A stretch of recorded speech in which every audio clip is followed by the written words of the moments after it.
I'm assuming that for those of you who solved it, you did casework on which side the base of the rectangle lied on, but it actually doesn't matter. Okay. And so let's draw a triangle and let's inscribe a rectangle in it. Let's put it here. Okay. And so now when we inscribe a rectangle, let's say this is h sub 1 and this is h sub 2. Well, we know that h sub 1 plus h sub 2 equals h if h is the h is the height of the entire triangle. Is the height of the triangle.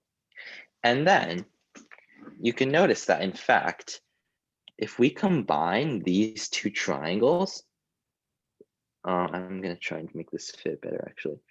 Okay, so if we take this triangle and we take this triangle and we like, that didn't work as well as I hoped it would. If we take these two triangles and we put them together, that's actually a scaled down version of the large triangle, right? Because this angle lines up with ABC, and this angle also lines up with the big triangle. And so we actually have that these two green triangles combine to become a triangle that's a scaled down version of the big triangle. And similarly, this orange triangle is a scaled down version. So the area of the orange triangle is really just equal to, is as the proportion of ABC, is h1 over h, the ratio of the heights, squared.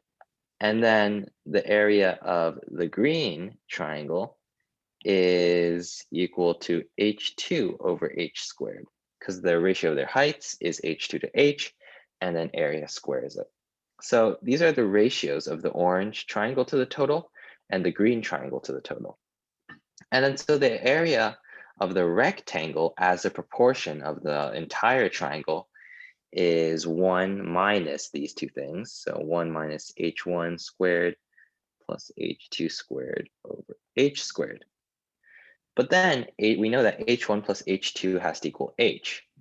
And this value is minimized when h1 equals h2 equals h over 2. You don't have to prove it here, but you can just guess that it's minimized, that this value is minimized. And so this equals 1 minus h squared over 4 plus h squared over 4 over h squared, which equals 1/2. Okay.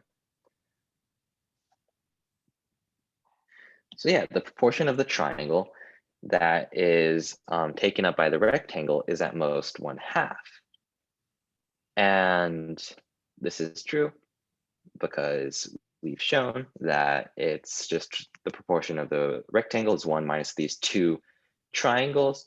And these two triangles, they're minimized at h1 squared plus h2 squared. You should convince yourself of that, because when h1 is 0 and h2 is h, then like let's say h1 is h, then that would mean that the entire thing, then the rectangle is just this bottom line, which is area 0. So that's not what we want to have. And so really, it's like the rectangle is largest when h1 equals h2, which equals half the height. And so the maximum proportion is 1/2. And then, so that means the largest possible area that the rectangle can have is just 1/2 the area of the entire triangle. And in order to compute the area of the entire triangle, we used Heron's formula.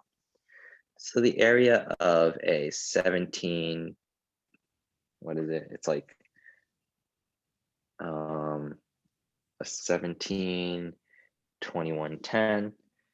So use Heron's formula. So the semi-perimeter is 17 plus 21 plus 10 over 2, which equals 24. And so that, yeah.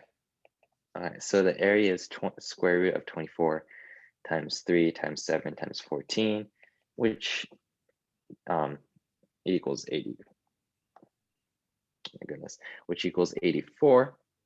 That's just true. Actually, I should probably somewhat explain it. So yeah, we can put in a 7 here, and then we can also cancel out a 2. So times 2, cancel out a 3, times 3, cancel that out, times 2, and this equals 84. And so the rectangle can take up at most half of 84. So the area of maximum area is 42. And that's that. That one's quite nice because it generalizes very well. It doesn't really matter the size of the triangle. Okay.